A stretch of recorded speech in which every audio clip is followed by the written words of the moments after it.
스파르타는 어떻게 펠로폰네스 전쟁에서 승리했을까? 스파르타와 충돌.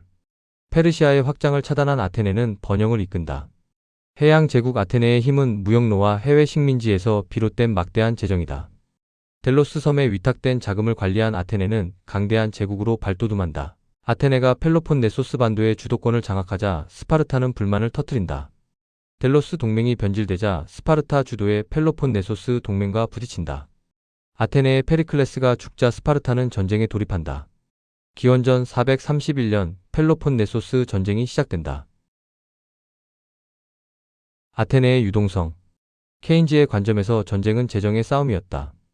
해양 제국 아테네는 무역로와 식민지, 조공을 통해 막대한 화폐를 축적했다. 하지만 이 재정은 멈추지 않고 흘러야만 의미를 갖는 자본이었다. 선원에게 지급되는 임금과 동맹을 붙잡기 위한 보조금은 전쟁이 길어질수록 고정비로 누적되었다. 전쟁의 속도가 늦어질수록 아테네의 유동성은 점점 경직되었다. 아테네의 전쟁은 길어질수록 스스로를 갉아먹는 구조였다. 스파르타는 결전을 피하고 아티케를 반복적으로 침공하며 시간을 벌었다. 전쟁의 구도 전환. 기원전 412년 스파르타는 전쟁의 구도를 결정적으로 흔들었다. 스파르타는 아테네의 숙적 페르시아 제국으로부터 막대한 보조금을 확보했다. 페르시아가 전함 건조와 선원 고용을 위한 자금을 지원하자 스파르타는 해군력의 새로운 생산 요소에 막대한 정부 지출을 쏟아부었다. 반면 아테네는 시켈리아 원정으로 대규모 지출을 낭비했다. 전쟁을 끝내기 위한 시도였지만 회수 불가능한 대규모 지출이었다. 시켈리아 원정은 아테네의 경제력을 결정적으로 붕괴시켰다.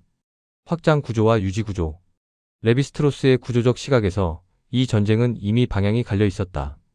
아테네는 바다를 기반으로 한 확장 구조였고 스파르타는 땅에 고정된 유지 구조였다. 확장 구조는 이동과 교환을 통해 성장하지만 외부 연결이 끊기면 취약하다. 유지 구조는 변화에 둔하나 장기적인 압력에 강하다. 스파르타의 침공이 반복되자 아테네 시민들은 장벽 안으로 몰려들었고 해양 제국의 개방 구조는 밀집과 정체의 구조로 바뀌었다. 의미를 잃은 기호.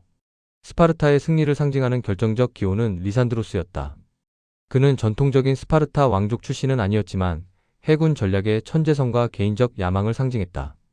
리산드로스는 스파르타가 기존의 육상 중심의 정체성을 버리고 페르시아의 자금 지원을 바탕으로 해군 국가로 변모하는 새로운 전략적 의미를 담고 있었다. 그의 지휘 아래 스파르타는 아이고스포타미 해전에서 아테네 함대를 전멸시켰다. 함대가 괴멸되자 아테네 해양 제국의 기호 역시 힘을 잃고 해체된다. 의미를 잃은 기호는 더 이상 세계를 규합하지 못한다.